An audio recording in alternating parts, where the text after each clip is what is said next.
Yes and hello, I'm Dr. Leon and this is the Myths and Monsters of Kid Icarus. Being the Greek nerd that I am, I decided to do this series explaining the myths behind Kid Icarus Uprising. This is actually going to be a very spoiler heavy series, so if you haven't seen or played this game, I suggest going to LeafSA's channel, which I have linked below.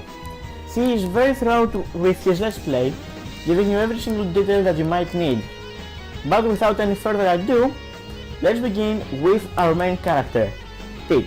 Pete, like every main character ever, has quite a lot of inspirations. Let's start by answering one question that our main character has. Who is this Icarus character this game is named after? The myth of Icarus is fairly known. He was imprisoned with his father, Daedalus, and to escape they made wings out of wax and flew away. But Icarus, mad with his new ability, flew too close to the sun and his wings melted, letting Icarus fall to his death. Icarus and Pete have a very strange relationship. Icarus has no wings and can fly, Pete has wings and can't fly. Icarus can fly too high, Pete can't fly for too long. In both their cases, their wings are lost and they could die. My wings burn up? So that inspiration gives some meaning to the title. But an extra meaning is given through Palutena's army, the Sadorians, or as they're known in Japan, Icarus. Icarus is... So, in a sense, Pete is a kid that is an Icarus, a member of Palutena's army. And while we're on the subject of Sadorians, their title is not a fitting one.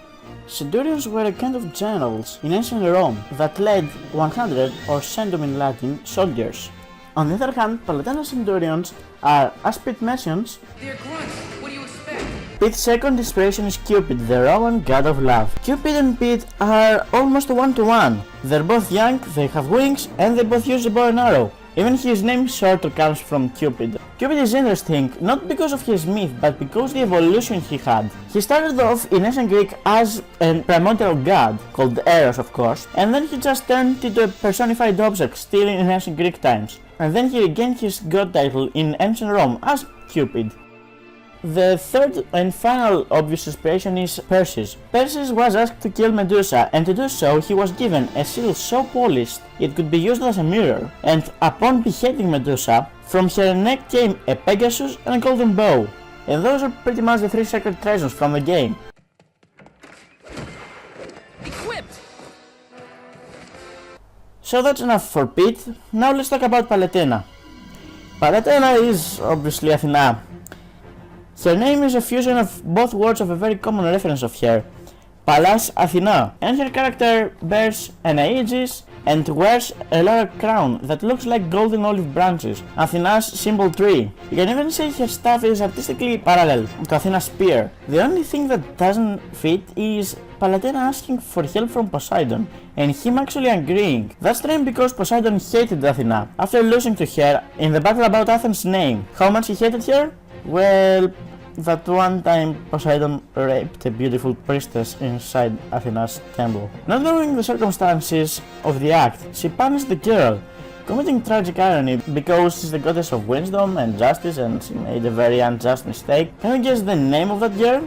It was Medusa. Athena turned Medusa to a gorgon, a creature with a body of snake and head of a human. She also turned her hair to a tangled mess of snake, and lastly she cursed her so she could turn everyone that looked her in her eyes to stone.